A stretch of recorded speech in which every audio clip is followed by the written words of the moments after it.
What's up, guys? So it's a bit crappy at the moment being able to build PCs, in particular budget gaming PCs. Parts are pretty expensive at the moment, particularly CPUs and GPUs, if you can get hold of them. So I started to look around and see what kind of alternatives there are out there. Now I did look at some of the Celeron processors from Intel. They're pretty cheap. You can pick them up from pretty much on the 10th generation for 35 to 40 pounds. But I wanted to see what you could actually get on the AMD side of things. So I've got a bunch of these boards laying around from upgrades. This is an Asus Prime A320M. It's obviously an AM4 socket, and I also have things like the B350. And you can also pretty much pick up the X370s pretty cheap now. But with the prices of Ryzen's actually going through the roof, even second hand, the minimum you'll pay pretty much for a Ryzen 3 first gen is about £100 now on eBay, unless you get lucky on an auction. So I wondered what else was out there on that socket that you could actually use. Now this is a processor that I found. This is one of the A-Series from AMD. This one in particular is an A6-9500. It's a 2-core, 2-thread processor with Radeon 5 graphics built in, so it's an APU. And it will drop straight into one of these boards, not a problem. Now, I managed to pick this up for as little as £20 from CEX, so obviously the price is very low, so it's worth keeping a look out there if you actually want one of these, because they don't tend to inflate things like this. And if you can pick one up, they're not too bad. So I've managed to put this one on the test bench with this board in particular, the A320MK from Asus. And I gave it a go of a few games to see what it could actually do. Now, a lot of the games that I've chosen are pretty old games, really, so you're talking about a lot of the games from the 2007-2008 range, purely because obviously on paper this processor isn't the fastest and it would probably struggle with more modern games anyway. Now I did try Fortnite on this and you could get the game installed. You could actually get it into a lobby, but as soon as you tried to join a game, it actually just crashed out. So I'm not sure whether the processor was the actual thing to cause that, but we were running a system with 16 gigabytes of 3000 megahertz RAM.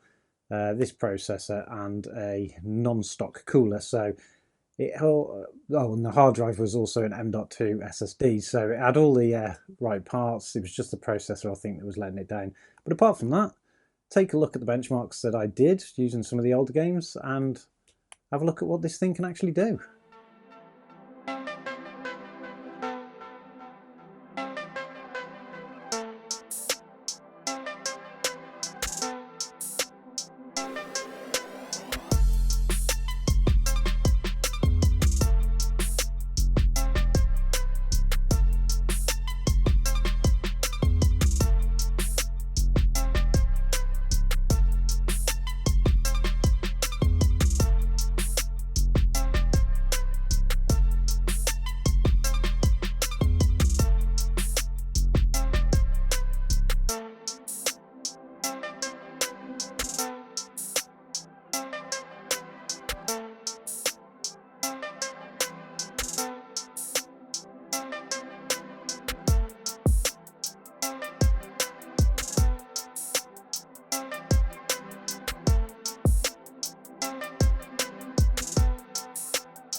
So as you can see from the benchmarks, it's not the best processor, but it actually did manage to play a lot of these games perfectly fine. Far Cry 2, we were getting over 60 frames per second, which wasn't bad at all.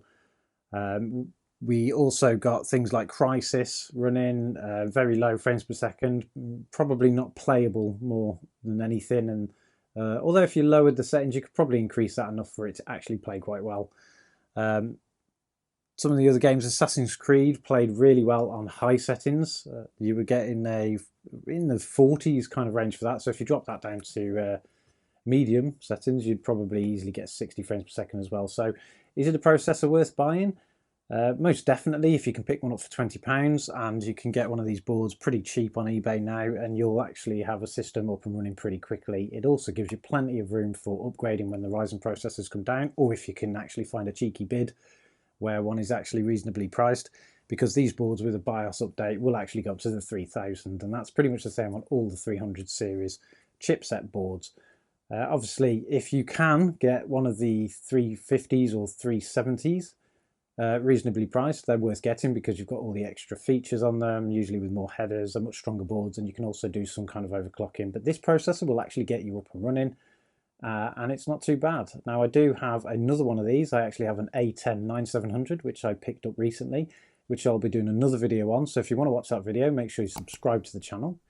Give me a like on this video if you like this demo, and then I'll make sure I do them going forward. And if you want to come and talk about this processor, make sure you check the description, because I'll link a Discord server where we've got a couple of subscribers out there that want to have a chat about some of the things I do, and maybe come and make some suggestions on videos going forward.